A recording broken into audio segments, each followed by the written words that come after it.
Today, we're going to take a look at a very interesting game of Valorant. It was MIBR versus NRG in the Americas Lower Final chance to qualify for Masters Santiago, a 3-2 reverse sweep of MIBR. But what made this game so interesting was not just the fact that it was a reverse sweep or anything like that, but more so just the level that MIBR started this game at, compared to the level that they ended this game, I think is perhaps, in fact, I'm certain, it is the biggest gap in terms of one team playing very well to very poor that has ever happened in one single Valorant game. Because I am going to show you some clips of the first two maps and the first half of Split when MIBR were completely dominant in this game to show you just how well they were playing as a team and individually that everyone was having some really good moments. Let's start with the first map on Bind. Can just spot a lot of these players now. 40-second mark. This is going to be the signal to go for NRG. Moving forwards now. Steam rolling ahead. Not much in terms of resistance. There is that flank as you called out. Two players of MIBR going to be reaching the party soon enough. 30 seconds. Plant still being denied. Util was saved for the situation just like this. Ethan's still looking for the next signs of it. Dimensional Drift is going to be utilized this time. And Zekken putting out the players. And that is a complete collapse. MIBR laid out the trap. It was NRG that stumbled into it. So to start off here on Bind, we see the very first gun round of the game for both teams. And MIBR are instantly playing basically exactly how you draw it up. A stalled defense with a double flank. Right, I mean, you've got this early double flank pushing down here, and these three do a tremendous job of, one, not dying, right, holding this backside space, not dying, putting delay on the spike plant there with mollies and whatnot, with nades and the like, and then managing to delay long enough to give these guys the time to flank, popping a Yoru ult to even, more so that this guy is like, oh, I really don't want to plant there, and then as NRG, try and fight this backside as these smokes are fading, and you're Yoru ulting, so they're more inclined to come forward here. As you can see, the flank timing is perfect here to kill Mada, and these two do a tremendous job on the backside in managing to just absolutely shut that down. 3 kills in the matter of second. Aspas then gets another one, and they end the round with just 1 death, right? This is like literally how you draw it up. This could not have gone really better for MIBR on just the first gun round. And whilst the score here on Bind ended up at a 13-9, that does not really give you an accurate reflection of how this game actually went. Because NRG, I think, were very fortunate to have managed to even get to 9. This was a dominant map from MIBR,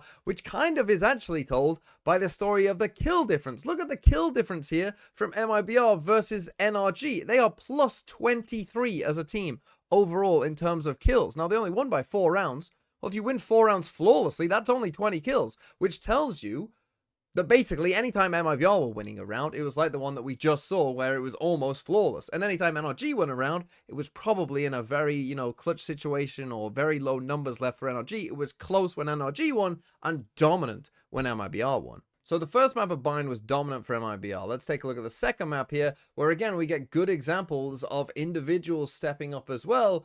This time, not even named Aspas. Caught between a rock and a hard place, but he's found himself a slight pocket to play in. This wall is causing so many issues right now. They can't get past it, but as it down into the corner, but it's not getting the most value because there's a stack of NRG players waiting. 30 seconds left. Entrenched right now onto the A site. Kiko holding down that Link Avenue, but that's a shock and a molly. Missed time, but the snakebite does the job regardless. Enough damage done in the end. Side open, off angle for Mada. Spotted out though just from the jiggles, and this has to be again firepower, brute force. That's how you pave away the victory. And Aspas slowly. So we see there a lovely example of how MIBR, even how in this round on Corrode, you look at the map, they're in a 3v4 and everyone's here for NRG. You're like, well, this round's just over, right? Surely NRG are gonna win this one. But again, they come up with this really nice util combo here with the shock dart and the snakebite to get that kill. So really good team play. And then we get Tex, kind of popping off here and managing to, just kill 2 people there and basically win the round for MIBR. And then if we take a look at the next round, this time it's Mazino's turn. This B side has to be the hit.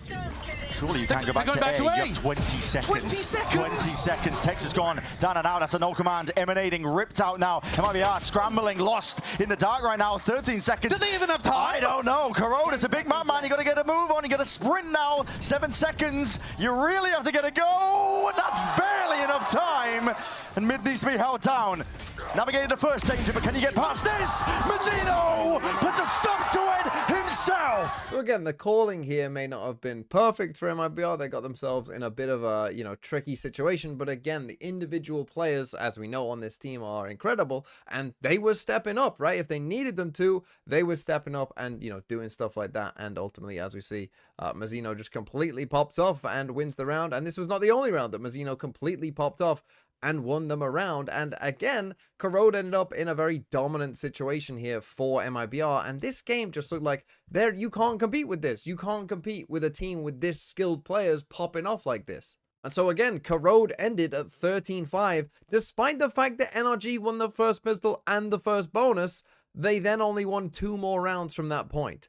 Completely dominant for MIBR. We then went to the first half of Split, and it was basically the same story, but again, just different people popping off at random times. Here comes Zekken. He's pushing that heaven smoke. One step further forwards here.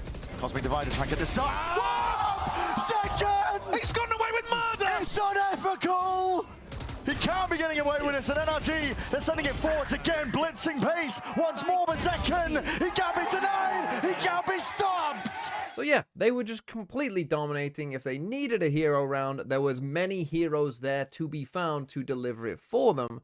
But then came the second half of Split, and from this point on, the game was completely different. Now, to be fair to MIBR here on Split, I would argue that Split was more NRG kind of locking in. I mean, take a look at this round here, where you're going to see just like the trades and the spacing from MIBR are just so good that it would be hard for pretty much any team to beat them. Hyper wall that they're using. And I think Aspas is more useful at being able to help Tex in mid or help over towards B with his name. Here's the Cosmic Divide. Mazino, that's a massive amount of pressure. He's still holding it down towards Pillar. He needs that nade. But again, the salvo still gets one and plays Tex in, but the trade's intact again. Verno trying to play. So yeah, we get a really good example of NRG kind of playing like peak NRG. And it's not like MIBR, do anything disastrously wrong here, right? Like, we get the BXX coming in, and they do manage, they're still aiming decently well enough, right? We're still getting some kills here. It's just good spacing, good trading here from NRG that gets them into a 2v1. Now, you know what's funnily enough about this round? This is actually a round that MIBR still managed to win. Has util to do so. Clone charging ahead, flash around the corner, shots fired into the back, but again, a lot of players to account for, running and gunning, 1v1, and Kiko has been astounding in his final few rounds. There's a pull already out. Zekken going to be vulnerable up here, another tap, he's guessing where Kiko could be, running around, Zekken! And so that kind of miracle play was still somewhat there for them on Split, but I would say more so, I would give credit for NRG for that half in terms of locking in, having some nice plans. And MIBR, I would just say that shooting turned down just a little bit, and that ended up costing them. Our next map is then Abyss, and this one was a dominant win for NRG, but that was kind of to be expected. You see, MIBR have played Abyss quite a few times during kickoff, and whilst they did win their first game against Envy here on Abyss, they then got kind of destroyed by NRG 13-6. They also lost to Furia 13-8, and then obviously they lost this one 13-4 as well. And in those 3 games that they lost here on Abyss, they only managed to win 4 out of 29 defensive rounds. So perhaps then we were expecting a bit of a tough game on Abyss, but then came the final map of Haven. And, well, take a look at how it started. And if we just actually take a look at MIBR's attack stats here to see how bad they are, I talked about the kills on binds and how one-sided it was. This was even more one-sided. I mean, this is minus 33 kills in just 12 rounds, one of which you won. And so now let's take a look at it. And for me, this one starts with the bonus round. Okay, you've lost the pistol, you've lost the second round, no big deal. But for this to be the bonus round was a disaster. Early on in a map 5. Right now you're way off course. 5 players right here, essentially grouped up towards mid here. It looks like a B hit is going to be called for. MIBR. Ball's propped up with a fast lane. Deep TP up towards the top. Zekken landing a couple of those shots. Guardian in hand. Tapping away. He's aiming for the best. But Scuba still survives and pushes it all the way back. These players are in. They're umming and ahhing. They're wondering how to get the most. But it's a bonus. Bonus for NRG. Oh my god, man. So this is a dreadful round pretty much in every single way. One, the call of this round. For a bonus round, you decide your best round is just run to B. Is that a joke? Our call is let's just sprint B, start of the round, when we've got the better guns. I mean, that I think in and of itself is bad enough. But then their actual execution of the idea is even worse. It's crazy how shocking this is done from MIBR, right? So, okay, they put the neon wall up. We're going to get a smoke coming in here, right? We then get Zek and TPing up with a dart. That part all looks, you know, fairly fine. All right, these guys are going to get a snakebite coming in here. But Jesus Christ, guys, look at how long this guy is on the site alone. And these guys just watch him. I mean, actual David Attenborough watching, you know, some animal mate type stuff here going on. Because, okay, he's in here. He gets his kill. We're also droning now. He's still in here. He's still in here. He's still on his own. They don't enter until, like, he's taken 2 full fights with a Guardian. You know, these are not like, oh, this is not the most insane fast flick you've ever seen. Take a look at the time here. You know, so this snakebite is on the floor. It's 129. I mean, they literally fully wait. Those are not fast fights, and then they get into the site. I mean, that's just criminal. Again, we haven't tapped the spike at this point or anything like that. And, you know, I understand, like, his team is actually in some trouble, so maybe he feels he needs to, but he gives away a free kill there as well. Then, you know, we don't have our wall up here either, right? As we're doing this, I mean, we're doing a B exec, but it's gone so badly and so wrong that I don't know if the fuel runs out here for him. But, like, Jesus Christ, I mean, you could not kind of write a script of a worse third round there. And really from there, it only got worse. Let's take a look now at round number 7. This round is coming off a timeout for MIBR. Take a look at how bad this goes. Petering out now, NRG capitalizing, taking advantage of it. Aspas, a couple of shots landing onto him. He's going to be weakened here. The paranoia in his face. Fast lane up. Trying to make them second guess themselves. And the shots, oh my god, and not even letting them get involved. Stun ricochets with a chance to really take advantage. Has already missed this wall in their face. It is umming and ahhing. It is hesitation. So look, Viper is a fairly popular pick on this map now, but we essentially have seen 2 rounds lost to just a snakebite. And 2 times where Aspas, you know, has not even really wanted to go in onto the site. You know, he puts his wall up there. Okay, it's a nice omen flash. You know, sure, whatever. But, like, you gotta go. I don't care what HP you're on here. You gotta go. You know, he even pops ult here. He pops ult and just never even goes past. Right? And there's more to this as well, right? So Zekken is gonna TP. Like, at what point is Verno aiming to dart here? He is, right? So we're milling around here. We're milling around. We're milling around. We're still milling around. He doesn't shoot his Sova dart. Until now it lands. But we've been sat back here for ages, right? So, like, I don't know what the timing of this is meant to be. Because I would say timing of this, you've just put out your stun. This guy is stunned. You've got a nano swarm in here. We should be going now. The dart should be landing now. But you can see he's still actually, you know, getting the dart out. So the timing of this is completely off. And I get it, right? They did, like, mess with our time a bit with some of their util. But we're talking about pro game. Yeah, they've got util too. We should be used to this. Pops ult, dies to the snakebite. You know, no one else wants to go forward. Eventually, we just end up running in, dying. I mean, it's just...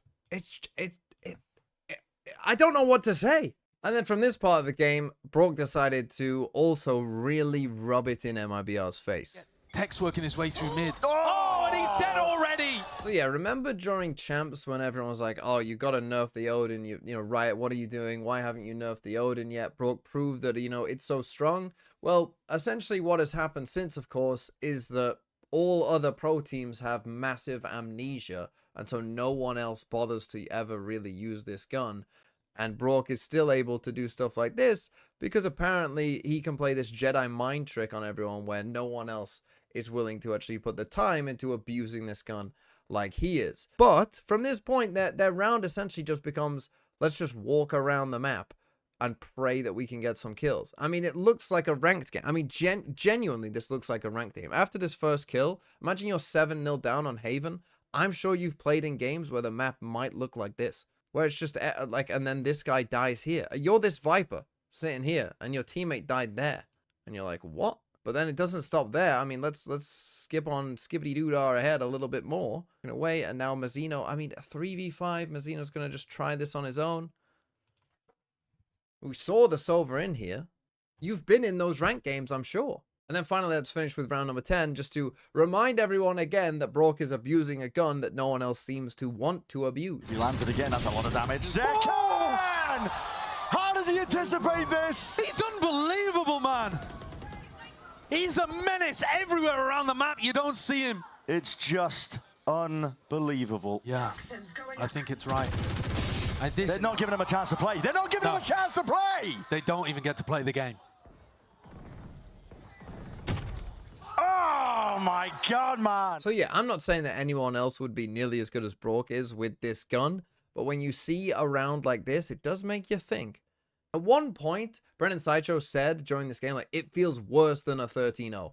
And I completely agreed. It didn't end up being a 13-0, of course. They did win the last round of the half, just about, and then did manage to, you know, finagle a couple rounds in the second half. But this really did feel like the most one-sided first half of a game, or certainly first 11 rounds of a game, that I can remember. It was literally a ranked team playing against the world champions, is what it felt like. I don't know what to think of MIBR, because they showed in those first 2.5 maps, they showed that they can not only just beat a team like NRG, they can absolutely destroy NRG. But they also have the capability of playing some heinous Valorant where they have no chance of winning. As we go forward with this team, I mean, I'll take some of the former, please, but less of the latter.